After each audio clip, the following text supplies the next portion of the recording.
What's going on, guys? This is Orbit here, TGN. In this video you're going to be seeing some Celestial Healing gameplay and commentary. I bet you didn't expect this to be my next video, and to be fair, neither did I. But I logged onto Oreo to kind of swap over any little bits that I needed, and I thought, you know what? I'm going to have a look at the feats. You know, the buyable feats. So I opened up the feat menu. I think I had about 80 skill points, and you've got your buy. You can literally just click the button and get all your skill points. And I clicked one just to see what it was, and it's like, oh, that was easy. Clicked another one, and before you know it, bam, bam, bam, you're literally going bump, bump, bump down the bottom, and just all these feats bobbing up. So I got Oreo to 131 skill points in a matter of minutes, and I thought, you know what? I've just done that. Let's actually get some gear for Oreo. So then it led on to, I don't want to be Celestial, which was my power that I am at the moment. I don't want to be Celestial because I've got, or Bestial is the Celestial character. So I'm thinking, what kind of power do I want to switch to? And bing, a little light bulb goes off my head. I've actually got still from DLC 1 one of those free to switch hard light tokens that they gave to everybody, and I've still got them. So I'm going to switch to hard light, guys. I'm going to switch Oreo to hard light. I know there's a lot of people wanting advice on hard light, so I'm going to switch to hard light very, very shortly. But before I switch, obviously I've only got healer gear because I've only ever used Oreo as a healer, so I need to get some gear. So I'm sitting here at originally I'm sitting here at full tier 4. I've got full tier 4 level mods, so that was the best gear, best mods when I last kind of was playing this character. So you can see how long I haven't played this character for. So I'm kind of thinking like, I need to raise my combat rating to be able to get into the Nexus and all that kind of stuff. I think my combat rating was 81. You need to get it to 84, 85 to get into these raids. By the way, guys, I don't know if you've noticed this. Assault and Battery, you only need an 84 combat rating to be able to queue up. Nexus and Paradox, you need an 85 combat rating up. So, don't know what's going on there. I noticed that the other day. So, I need to raise my combat rating up 3. So that means, because I've bought a load of feats, I don't need to worry about feats. All I need to worry about is gear. Getting my gear as fast as I possibly can. Raising my combat rating as fast as I possibly can. So I can get a DPS set, and then I can switch, and I'll have a hard light. I'll be hard light, right? So that's the plan.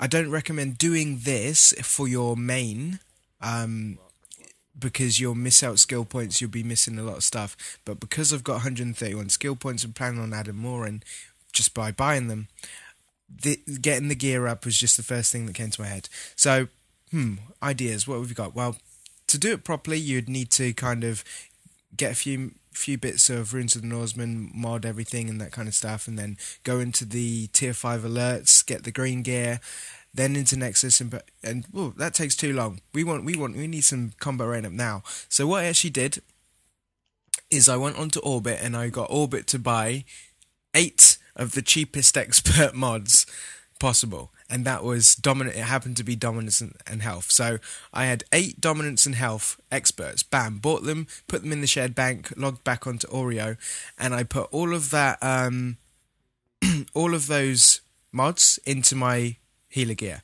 So I'm full tier 4 in this video. I'm full tier 4 with dom and health mods.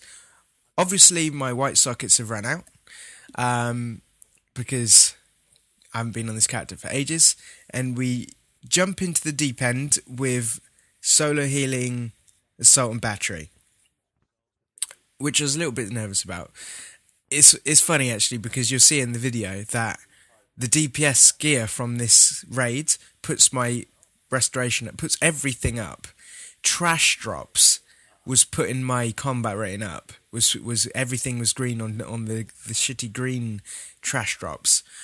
So this is the best gear in the game. So just get your combat rating there. I think my combat rating actually jumped to 81 to 87 with all the expert mods in, which means I could queue any raid, I could dive in and go for the best possible gear possible.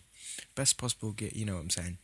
So we went in and I was solo Celestial. So this is only temporary while I get a nice set. I've actually got a nice set. I'm ready to switch to hard light any kind of day now.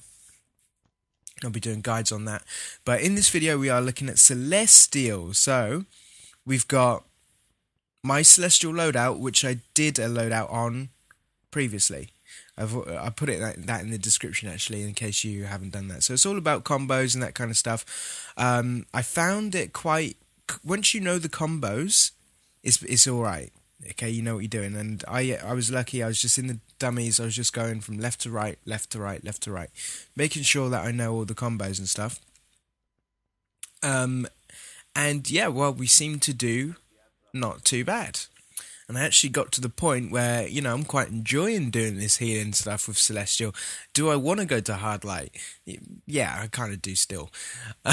But Celestial healing is good fun to play. It's good fun to play, but obviously Bestial is covering that stuff, so I don't need another Celestial player. Now, why am I going to hard light? Why am I bothering with my ult? Why are we doing this? Well, everyone knows my character is Earth at the moment. Earth is a great tank in power for PvE and PvP. Earth is a great DPS power for PvP. Earth is not a great power for raiding in PvE. And so whenever someone says, you know, Orbit, do you want to jump in for PvE? I'm at the point now where I don't even want a DPS because it's not enjoyable. It's not enjoyable to DPS. You know, the moves just don't flow and it's low damage. You know, I get more enjoyment from tanking, so I'm tanking PvE, which means there's a slot there that, you know, if I needed to DPS, I need a fucking DPS to play. And with the ults, with the buyable feats, I'm going to be Earth for tanking in PvE and PvP, and I'm going to be DPS in hard light in PvE raiding. That's the plan. That's the plan. I did think about Rage, but Bean Rage, and probably the best DPS I know is hard light at the moment in the league, so I can go to him, get some advice and tips off him, get a loadout from him, and straight away dive in there. So I'm looking forward to it. I've always liked hard light. I switched briefly, but I went more down the controlling route for PvP that stage. But now we are going to definitely kind of smash out hard light DPSing. So look out for hard light DPS guides, loadouts, PvE. Might touch on PvP, sorry, soon. But that is what's coming soon to the channel, guys. Just give me a chance to learn the power and get the gear and that kind of stuff as well. So there we go, guys. My heals weren't over the top. I mean, I died going through the tunnel. Luckily, Sarah Bazzini had the chance to switch to heal, help, and carry the group through on that part. But as for the bosses, it's all solo healing in full tier 4 gear. You know, towards the end, I got a couple of DPS bits, so I was putting my better DPS bits on. And yeah, it was good fun. It was a nice little thing to kind of say that I've done. But anyway, guys, hope you enjoyed the video, and to like, comment, subscribe.